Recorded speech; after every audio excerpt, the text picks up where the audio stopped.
राम राम जी, सभी को स्वागत करते हैं आपका आपके अपने YouTube चैनल मोर ग्रुप एकेडमी में।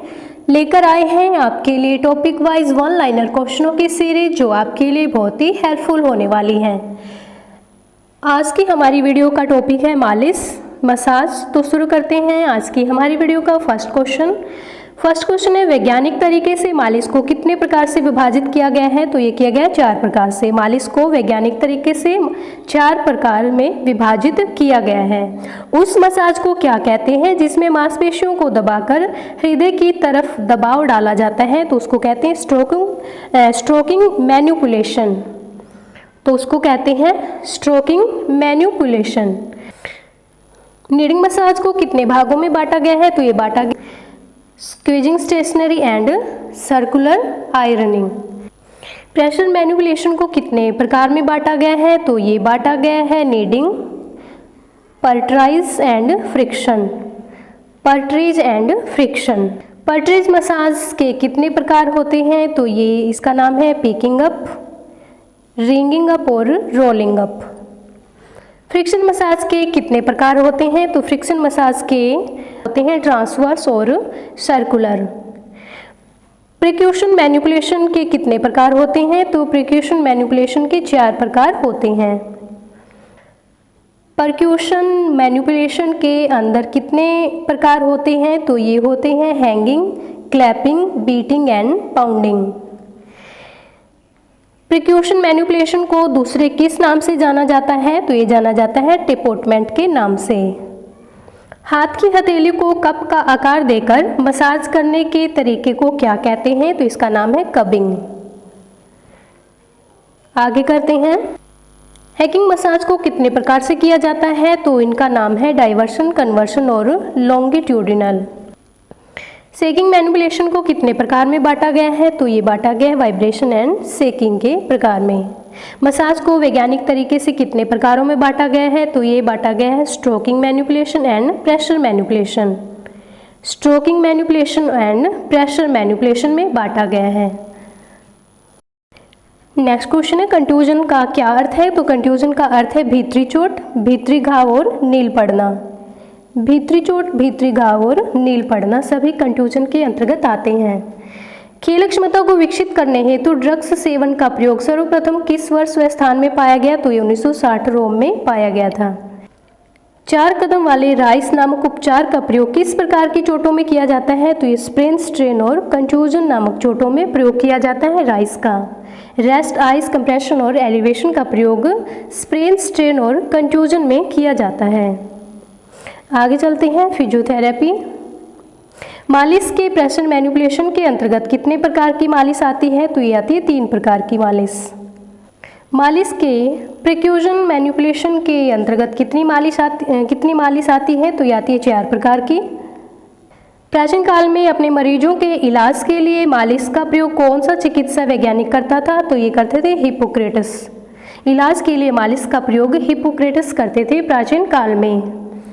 फिजिकल ट्रीटमेंट चिकित्सा को किस नाम से जाना जाता है। तो इसका नाम है फिजियोथेरेपी। वह कौन सी चिकित्सा विधि है जिसमें बर्फ का प्रयोग किया जाता है। तो उस विधि का नाम है क्रायोथेरेपी। जिसमें बर्फ का प्रयोग किया जाता है क्रायोथेरेपी कहलाती है। आगे चलते हैं। वह कौन सी चिकित्सा विधि है जिसमें ठंडे व गर्म पानी का प्रयोग किया जाता है। उस विधि का नाम है कंट्रास्ट बाथ। जिसमें ठंडे व गर्म पानी का प्रयोग किया जाता है वह विधि होती है कंट्रास्ट बाथ। वह कौन सी चिकित्सा विधि है जिसमें मोम का प्रयोग किया जाता है। तो यह है पैराफिन बाथ। कोल्ड स्प्रे में कौन सी गैस प्रयोग की जाती है। तो ये की जाती है ethyl chloride, methane. Ethyl chloride और मीथेन कोल्ड स्प्रे में प्रयोग की जाती है ये गैस।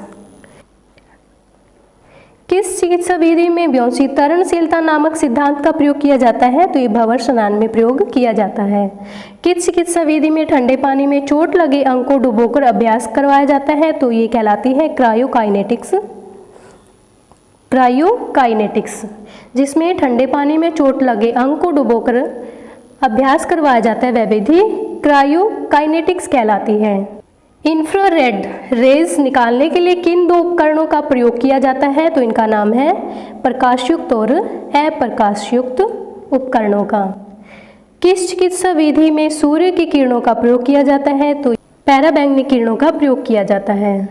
वह कौन सी विद्युत चिकित्सा विधि है जिसके द्वारा विद्युत धारा प्रवाह के माध्यम से ऊष्मा उत्पन्न की जाती है? तो ये कहलाती है डायथर्मी।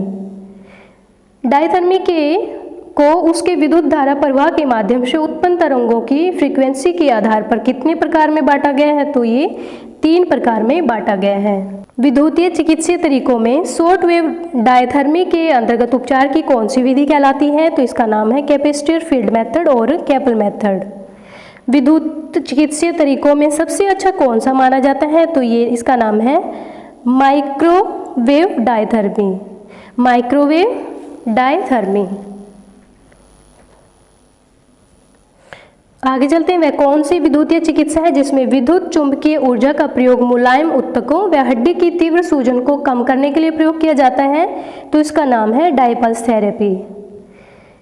पैराबैंगनी तरंगों का प्रयोग किस चिकित्सीय विधि में प्रयोग किया जाता है? तो अल्ट्रासाउंड थेरेपी में प्रयोग किया जाता है पैराबैंगनी तरंगों का। फिजियोथेरेपी की जन्मदाता कौन है? तो फिजियोथेरेपी की जन्मदाता है हिप्पोक्रेटस। आगे चलते हैं। शारीरिक उपचार को किससे संशोधित किया जाता है? तो फिजियोथेरेपी से संशोधित किया जाता है शारीरिक उपचार को। चोट लगने के पश्चात पुनः स्थापना में जो एक्सरसाइज करवाई जाती है उसे क्या कहते हैं? तो उनका नाम है एक्टिव एक्सरसाइज व पैसिव एक्सरसाइज। आगे चलते हैं। करेक्टिव एक्सरसाइज में किस प्रकार के व्यायाम आते हैं? तो इसमें सामान्य एवं विशिष्ट व्यायाम आते हैं। पुनः स्थापना में विशिष्ट व्यायाम के अंतर्गत किस प्रकार के अभ्यास करवाए जाते हैं? तो इनका नाम है आइसोमेट्रिक, आइसोटोनिक और आइसोकाइनेटिक। आइसोमेट्रिक, आइसोकाइनेटिक और आइसोटोनिक सभी तरह के अभ्यास करवाए जाते हैं पुनः स्थापना में। एक्सरसाइज थेरेपी के अंतर्गत जिन अभ्यासों में उपकरण या किसी साथी की मदद ली जाती है उन्हें क्या कहते हैं? तो उनका नाम है पैसिव एक्सरसाइज। जिसमें उपकरण व किसी साथी की मदद ली जाती है उनका नाम है पैसिव एक्सरसाइज। राइस सिद्धांत में सी से क्या तात्पर्य है? तो इसका मतलब कंप्रेशन, दबाना। फिजियोथेरेपी को किस विधि में बायोन्सी लॉ का प्रयोग किया जाता है? तो ये वर्लपुल बाथ में प्रयोग किया जाता है। उपचार करने की उस थेरेपी को क्या कहते हैं जिसमें पानी का प्रयोग किया जाता है? तो इसका नाम है हाइड्रोथेरेपी, जिसमें पानी का प्रयोग किया जाता है। उस विधि को क्या कहते हैं जिसमें गर्म व ठंडा पानी दोनों का प्रयोग किया जाता है? तो इसका नाम है कंट्रास्ट बाथ। उस थेरेपी को क्या कहते हैं जिसमें बर्फ या ठंडे पानी का प्रयोग कर चोट लगे अंग का अभ्यास करवाया जाता है? तो उसका नाम है क्रायोकाइनेटिक्स। आगे चलते हैं। उस थेरेपी विधि को क्या कहते हैं जिसमें बर्फ का प्रयोग किया जाता है? तो इसका नाम है क्रायोथेरेपी। साइटोक्रोम क्रिस्टल का प्रयोग किसके लिए किया जाता है? तो इसका प्रयोग हाइड्रोकोलेटल पैक में किया जाता है। हाइड्रोकोलेटल पैक में प्रयोग किया जाता है साइटोक्रोम क्रिस्टल का। चोट लगने के पश्चात जो कोल्ड स्प्रे का प्रयोग होता है उसमें कौन सी गैस होती है? तो इसमें इथाइल क्लोराइड और मीथेन गैस होती है। उस थेरेपी विधि को क्या कहते हैं जिसमें मोम का प्रयोग होता है? तो इसको कहते हैं पैराफिन बाथ। आगे चलते हैं। पैराफिन बाथ के लिए कौन सी विधि को अपनाया जाता है? तो पैराफिन पेंटिंग और paraffin dip. Whirlpool bath, contrast bath, immersion bath आदि किसके अंतर्गत आते हैं? तो ये सभी हाइड्रोथेरेपी के अंतर्गत आते हैं। आगे चलते हैं। Cold packs, cryokinetics, ice pack, ice massage, cold towel आदि किसके अंतर्गत आते हैं? तो ये सभी क्रायोथेरेपी के अंतर्गत आते हैं सभी। Cold wax, cryokinetics, ice pack, ice massage, cold towel आदि सभी क्रायोथेरेपी के अंतर्गत आते हैं।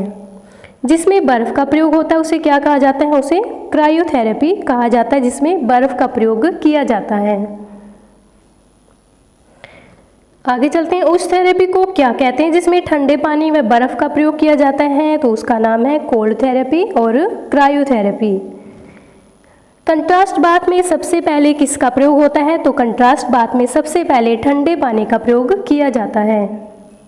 चोट लगने के पश्चात कितने समय के अंतर्गत बर्फ का प्रयोग हो जाना चाहिए? तो ये 2 से 3 मिनट के अंदर बर्फ का प्रयोग हो जाना चाहिए चोट में। पैराफिन बाथ में पैराफिन द्रव्य के साथ किस पदार्थ को मिलाया जाता है? तो ये मिलाया जाता है पेट्रोलियम जेली को। पैराफिन बाथ में पैराफिन द्रव्य के साथ पेट्रोलियम जेली को मिलाया जाता है। आगे चलते हैं। पैराफिन बाथ के अंतर्गत पैराफिन दवा को किस तापक्रम पर गर्म किया जाता है? तो ये 40 से 48 डिग्री सेल्सियस पर गर्म किया जाता है पैराफिन दवा को। हाइड्रोथेरेपी के अंतर्गत हाइड्रोकोलेट्रल पैक को कितने तापमान तक गर्म किया जाता है? तो ये 65 डिग्री सेल्सियस तक गर्म किया जाता है। हाइड्रोकोलेट्रल पैक को 65 डिग्री सेल्सियस तक गर्म किया जाता है। कंट्रास्ट बाथ में गर्म पानी का ताप सबसे अच्छा किस स्तर पर माना जाता है? तो ये माना जाता है 40 से 45 डिग्री सेल्सियस का स्तर अच्छा माना जाता है। खेल चिकित्सा शास्त्र में प्रकाशीय किरणों से संबंधित किरणों से कौन सी विधि अपनाई जाती है? तो इनका नाम है इंफ्रारेड किरणें और अल्ट्रावायलेट किरणें। आगे करते हैं। ल्यूमिनेस तथा नॉन ल्यूमिनेस उपकरणों का प्रयोग किस थेरेपी विधि में किया जाता है? तो इनका नाम है इंफ्रारेड किरणों में। इंफ्रारेड किरणों के तरंगों की लंबाई कितनी होती है? तो ये होती है 40,000 एम्पियर यूनिट। डायथर्मी कितने प्रकार की होती है? तो डायथर्मी 3 प्रकार की होती है। डायथर्मी के कौन से प्रकार होते हैं? तो इनका नाम है wave diathermy, long wave diathermy और माइक्रोवेव डायथर्मी। सभी डायथर्मी के प्रकार हैं। आगे चलते हैं। कैपेसिटर फील्ड मेथड तथा केबल मेथड किसके प्रकार हैं? तो ये हैं सभी शॉर्ट वेव डायथर्मी के।